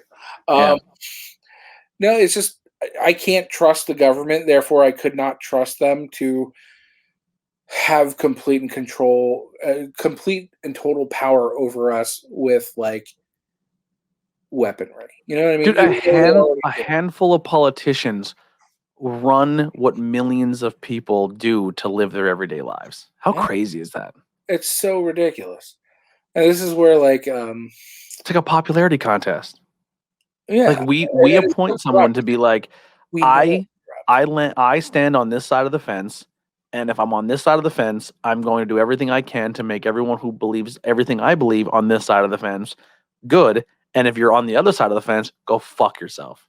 Dude, it's like you can only be two things. You can either be a fucking super conservative or you're a fucking snowflake liberal, right? You can be one of these two things. Yeah.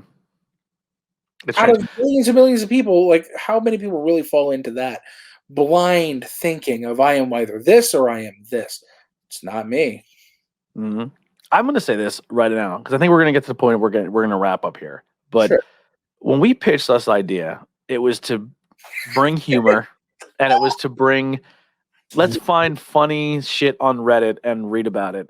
And as we started talking, it turned into this thing where it's like, let's ask, like, even before we started rolling, we're like, Alex and Anthony ask questions. And I was like, I don't know if that's going to stick, but I like it now. Like, after sitting here and talking for an hour and a half and just being like, just having open dialogue, but not to the point where it's like, well, we can't say this because we're going to get canceled, or we can't say this because we're going to be looked at differently.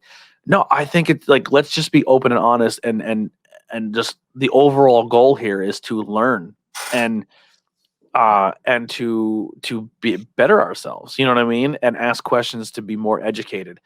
I'm excited for the future of this show. You know what I mean? Like, because this is kind of a hybrid between interviews with everyday people and high tension wellness. You know what I mean? I was thinking the same thing, honestly. Yeah. That's why I was like, oh, that's a deep dive we could go to on wellness. I was like, also, this feels like interviews with everyday people. You're right. It's a fun medium. And it's one of those things where we just like, just to pull the curtain back, it's 4:30 in the morning right now. Like when we started recording this, it was almost 3 o'clock. And we're both night owls. I work night shift and you're just up all the time. My sleep schedule, like I mean, I usually am pretty bad, but now I can't sleep for shit since I'm probably enabling that horribly by saying, are you up? Let's have a conversation for 2 hours. But yeah, so this is kind of like, we may go live here and there, do this show. The first episode we didn't want to go live because we wanted to kind of because like I said, we're everything we say or do, or we're addressing things or having conversations of things that we're like, well, maybe we have to cut that out. And I think we got an understanding of what our goal is here. And it's funny that like the initial concept was like, let's talk about these raunchy subreddits, and now it's like, nah, we got. Like, I mean, that's still gonna happen. You know what I mean? Like, it's like, wow, we did like one or two of those, and then it's like, oh man, we went somewhere with this. Well, I think what we did is just like a lot of my podcasts when I start them, like, if you watch the first episode, Truth Behind Illusion, I think it's titled Aliens. And I think we talked about aliens for 5 minutes and then gave like a blanket statement of what every episode after that was going to be. And then we would be like, we're going to hone in on this one topic and go for it. So I'm thinking what we do is we do an episode, we find funny stuff on Reddit or Craigslist. We ask questions like we did before. And then we have an overall underlying topic, whether it be, my nose is running again. Like, I'm just so congested. The point where I was almost crying too didn't help. But an underlying idea of a topic, like we're going to talk about LGBT, but like, I don't want to be so broad. I want to be like being LGBT in a conservative family or something like that. And then find stories that relate to that, or bring a guest on who can shed light on their experience. And I think, and the only problem with that is we won't be able to record those stories at 4 o'clock in the morning. So sometimes we have a guest, we'd have to adjust things, but it'd be fun. And I think this is an episode that we can do, when we're at wrestling shows, you know what I mean? Because I kind of think this would be a fun show, even though I don't really care about numbers or views or how many people got plays on it. But I think this would be a fun show that I think should air on both networks. If you like, you know what I mean? Like, right now the banner background says IwEP, but this is 100% a collaboration show. Yeah. Well, I think we've already talked about, and I'm putting this in the podcast. We've already talked about like possibly airing some of the shows on both networks. Mm-hmm. I think this is a good show to start with. Yeah. Yeah. Sure. Yeah. You got a little. That was fun, man. Is there anything else in closing? I feel like I talk too fucking much, but is anything in closing? I'm a very dominant person. I'm a power top in conversation. Power top. Ooh. Yeah, we're learning about Urban Dictionary things. Bottom, baby. No, I'm not. Yeah. But not that I'm not open to it. Hit me up. No. Am I hairy enough to be a bear? Like, I don't know. I would be. I don't know. We'll find these questions out and more. Yeah. Yeah, I might be a cub. I'm definitely not like hairy. I'm hairy enough up here, but I'm definitely not an otter. Yeah. I don't know, man. This was a good time. Anything you want to say in closing? She loved it. She loved it. Sorry. You ever see Reno 911 Miami? Oh my god, so long ago. The Patton Oswalt's like pointing a gun at Dangle, and he's like, "Any last words?" And he's like, "He loved it." Yeah. No, I mean, I thought this was fun. I feel like some of it might be a little too raunchy for High Tension. I don't know. I think let's run it by Andrew first. Yeah. The Maestro. The Maestro. He hates what I call his real name. But yeah, I would do that first. I'm just a little like I like it. No, because it's my network is me. Whatever I put on is me. You're a little bit more of a partnership, and I'm fine with that too. Yeah. I mean, we talked raunchy, but I think we handled it in an aspect where it wasn't involved in, like I thought the beginning was cool. The sex stuff, I don't know, and then not every Reddit's going to be sex related. You know, it should be though. Sex is a topic. You know, it's something that it's one of like I kind of want to take taboo things and talk about them in a everyday people fashion. Like that's kind of like what the IwEP network is, interviews everyday people, but every subgenre of a show we go into is from the viewpoint of an everyday person. Like these are conversations you have without a camera in present, and these are the questions we have, and I think that's what majority of the people live their lives like. But then, like I said, everyone's kind of walking on glass, and they're like, I don't want to do the wrong. Like there's a way you can address that and hit it head on, but not be rude or insensitive. Yeah. Just asking questions and taking in information. Yeah. Nothing wrong with that. I'm sure if people are watching this on our networks, they know much. They know pretty much everything we're about, but that's just for podcast genre sake. What are your plugs? Oh, wow. So for me, the Kilowatt. What a great shirt. I freaking love it. And my LGBTQ. I didn't realize that it's a rainbow lightning bolt. It absolutely is. So I had the artist create one with a regular lightning bolt and one with like a pride lightning bolt, and I kept that. I actually very much like it. Listen, the rainbow for me. Sorry, I'm gonna go quick. Side tangent. The rainbow for me has become more than just a rainbow for pride. I think realistically, recently too, I've been learning and seeing about the chakras, right? Mm-hmm. I'm an idiot. I don't know. I'm not perfect on everything, but like, it's crazy how the chakra thing is the colors of the rainbows because it's uniting and each color has its own power. And then the fact that the uniting of the LGBT is also a rainbow, I think there's got to be some type of correlation there, you know? Mm-hmm. I don't know. I see colors and I think like it's fun. Like I went and bought all cables of my board and I like my board because it has the different color coordinations of everything. And I was like, it just looks visually cool. I think any underlining marginalized community, I root for people like that. Like, I think the core of those communities is love. You know, like, all right, so marginalized community, the Black community, right? You ever go to a Black church? Blast. Been there a bunch of them. It's the most loving environment. Hey, baby. Yeah. Like you need to eat some more. Like, come on. Go to the black cookout, and everyone's like, "Make sure you eat, baby." Like, you know what I mean? Like, it's. I grew up with that shit, and I like it. When I feel bad. I was on a podcast that I'm really excited for it to come out, and I'm wondering if the reason it didn't come out is because I said something. And what I said is that all of my role models growing up were really good black men, and then I didn't really stop and explain that. And the host is a black man, right? And I'm like, I wonder if that was offensive to him, not realizing that like every role model I ever had was a black man, and that is so important to me because for me, they speak from an experience that other races can't, because those communities through struggle are rooted in love and togetherness. Yeah. And they're about like teaching these children. Like when I was in these placement facilities growing up, the best staff members were like these really good Christian black men because they're there to teach you and guide you to be a better human being. Yeah. And, it just always has been. Like, I'm sure, all races have something to contribute. Like, everybody's their own individual. But my experience growing up is like my role models were strong black men. Do you think maybe not subconsciously, leaning into that? So obviously, and I don't want to stereotype here. So, but once again, I'm just going to go for it. I'm just going to fucking say it. And I'm not coming from a place of hate.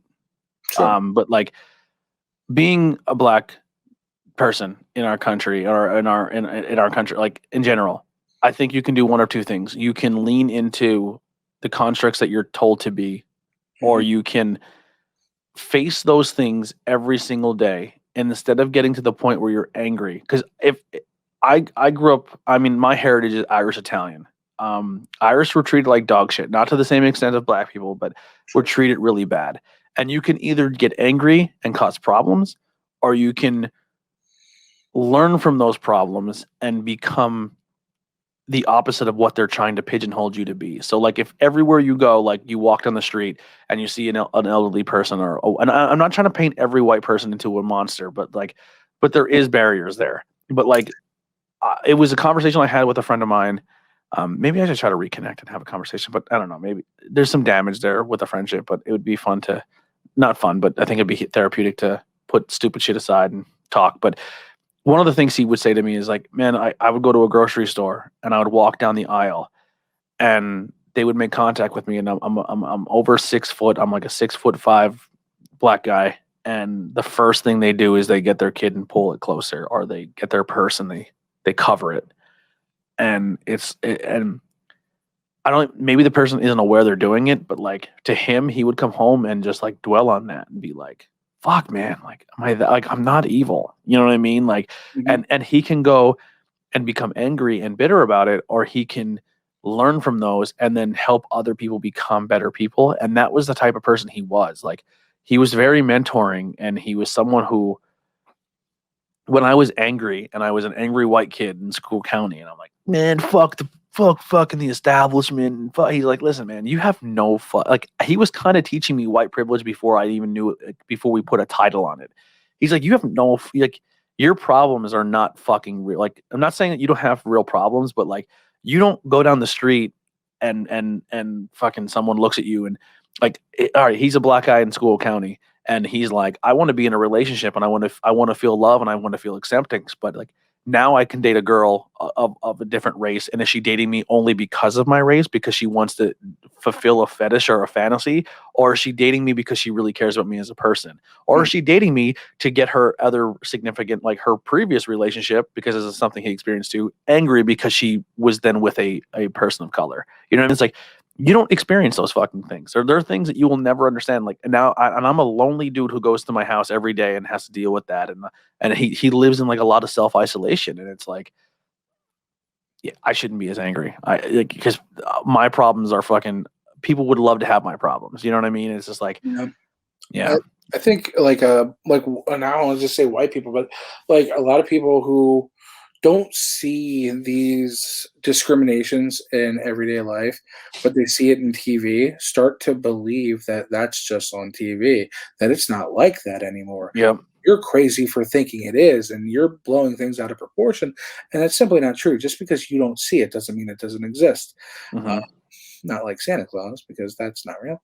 But for Oh, me, Jesus. like What? what really gets me, like what makes me freaking cry in movies, to your point of like, be the opposite of what they want you to be. So then you see these strong black men, strong black women, whatever, right? Um, and they're upstanding citizens, and they preach to their community, and they do these things. And I'm talking like in movies at this point, and probably also in real life. And then you see them get pulled over by the police, and they're being profiled, and they're like, hey, like, listen, I'm trying to explain something to you in the most dignified way. And they're still like treating them like trash, right? When you see that anger boil over in their face, and they're like that anger, and they're trying to swallow it, but it's just like so deep. That's a moment in TV where I'm like, this is so fucking real, and people don't understand it. And I'm like, I'm crying because I've experienced racism, but I'm crying because I've seen racism. I'm crying because I care about humanity. You know what I mean? Mhm. Well, And look at the insurrection that just happened. Like, those people feel like they were just and they were right, yeah, and they felt this much oppression. You know what I mean? And I'm not pigeonholing everyone who was a part of that thing, but they feel they were done wrong. They feel like their democracy was at stake. They feel what they did was not incorrect, but they're also the same people who like don't agree with, like, not all of them, but a lot of the people. If you're like you're storming the Capitol with a Confederate flag, but don't see the irony of like when a black person just wants to be treated with dignity, and you're a group of people who are trying to say you're not being treated with justification, or that with the right, you know, Yeah, it just if they did the same things you're doing, well, then they're out of line. They're acting out of place, and yeah, they're ungrateful, and they're unpatriotic. But it's a weird you weird can thing. do it. Yeah. So High Tension Network. Check out the High Tension Network. Yeah, all right. Dude, I have so much. This is gonna be therapeutic. This is gonna be a fun show. That's what I'm all Are you about. cool with that? Anthony and Alex ask questions? Are you? Yeah, I love that. I want to get a Yeah. cartoon drawn up for that. I love that.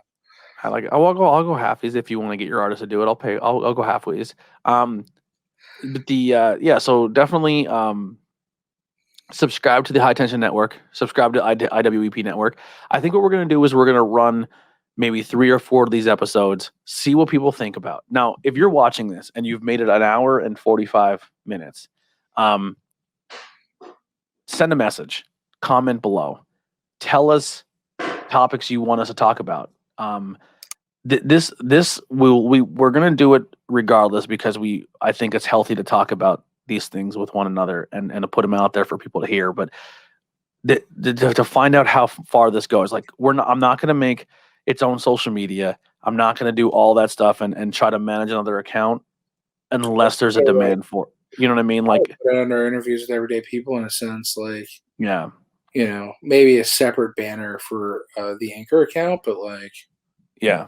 Or like just like interviews everyday people, but like kind of have like a subgenre where this is like Anthony and Alex ask questions episode 1. And if this is something that takes off, maybe we'll make it its own genre, you know, like make its own thing. But it really comes down to you guys as listeners. If you want to be on the show, let us know. I know we record this late at night, but it doesn't always have to be that way. But we'll have some fun here. I honestly, like, I'm going to go on a quick tangent again here. I'm sorry, but like being a part of Leapfrog and going to Leapfrog and seeing the melting pot or the rainbow of people, whether the sexual orientation, race, creed, religion, it's all there. And it's just pure fucking love. Like, we can even record one of those nights. Cause like the not the after party, but like the campfire thing, like how you were talking about, like, hey, we're going to record our ask question thing and just kind of put people on microphones and have deep conversation. I think that'd be really fun to do. You know what I mean? Like, there's so many opportunities where the show can take off and do fun things, but it was fun. I really enjoy this. yeah, So man. I think for now, I think it's a good idea. Just add this to interviews with everyday people for now, and see where this branches out. I like that. I like that. I do too. I'm into that. Yeah, and we'll this way, intro and outro, I'll just put the interviews with everyday people music on it. just to fucking give it something. I love you, man. Dude, I love you, dude. Yeah, I think we should normalize that too. Just like you can say you love you too. Yeah, Absolutely. It's a fact. Like, it's so interesting how we've grown together. yeah, in a short time. Yeah, in a very short time. But it's wild because I was starting to really here we go. I was starting to like really get to know you before the pandemic, and then it's like it was almost a full year before I actually saw you. But like throughout the year, we got really close, right? Mm-hmm. Actually, even being present with each other. And then I'm like, dude, it's been a full year since I saw you that one night that we came back from. I think it was Love Frog. Yeah. Like, this is fucking cool, dude. Like, I love you, man. I love you too, man. I love your family. I'm excited. I'm excited to see your brother's journey. I'm excited to finally meet him.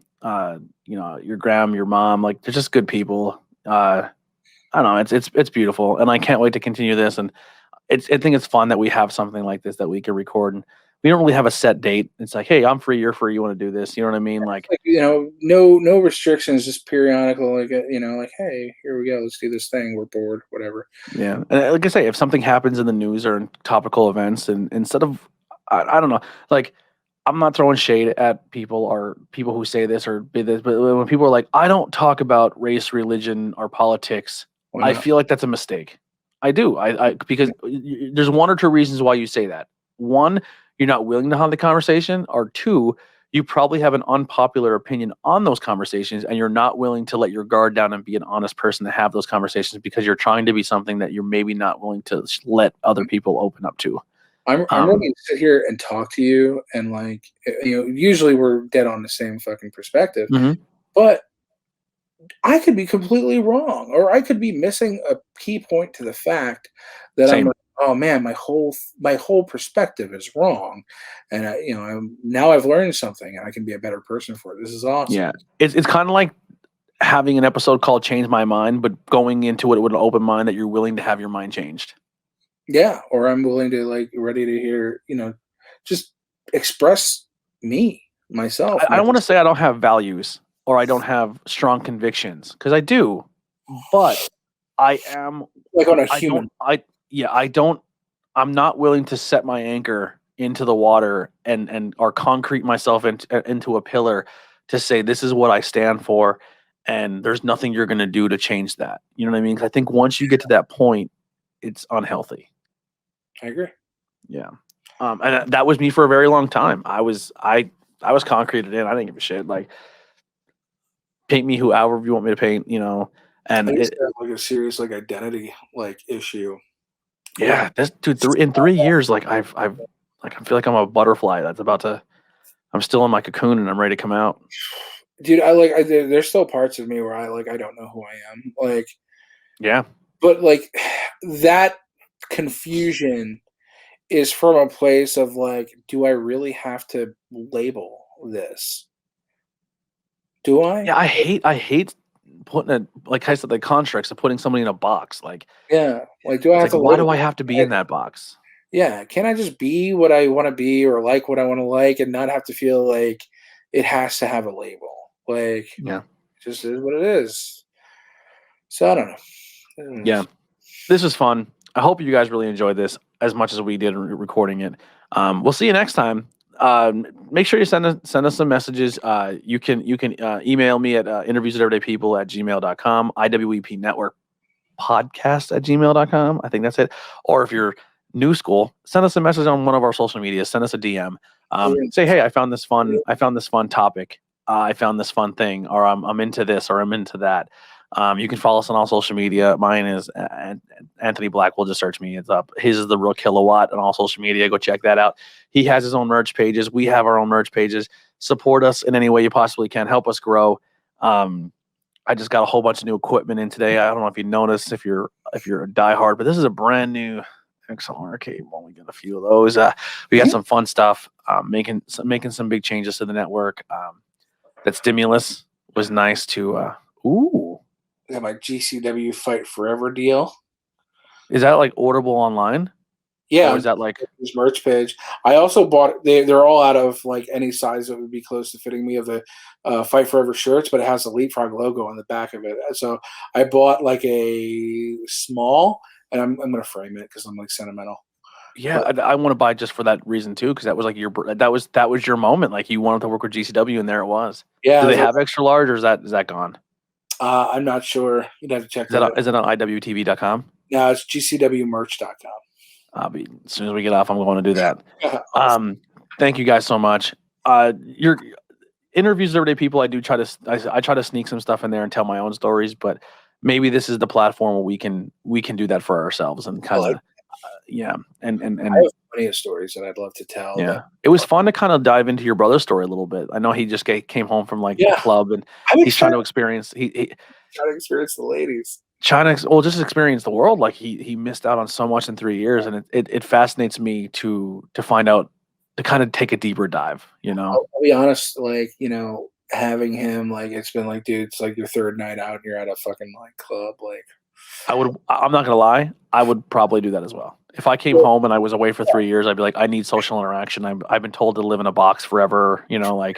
I think the struggle for like somebody who's like lived as your family member after all you've struggled with and been through, and I've been there for you through that. Like it's like trauma based. Like, are you sure that's you see him going to a bar, getting some alcohol in him, and you're like, don't go back to where you were before. You can see that as a not enabling, but like it's a high risk. A step in the wrong direction. But yeah, I also see it as like he's trying to be social. Sometimes you need to try trial by fire. Well, I know he already experienced that fire, but like I explained this to him yesterday. I was like, listen, like I can't be like, I'm not gonna be the guy who's like harping down on you because I know that's the last thing you want. But if you want the guidance, if you want the mentorship, you come to me and it's there. Mm-hmm. But I'm not going to just freely give that to you because, like, then it feels like I'm overbearing. It feels like I don't trust you. It feels like I'm not trying to be your dad. Like, yeah, no, because I was like that. Like, that's really unfortunate, but that's how I was with him. And I'm like, dude, like, make good choices. If you're struggling, I'm always available. Yeah. All right, well, let's get out of here. Thank you guys so much for hanging out with us. It's been a good time. I'm just gonna cut the mics off. We'll see you guys next time. We're out of here.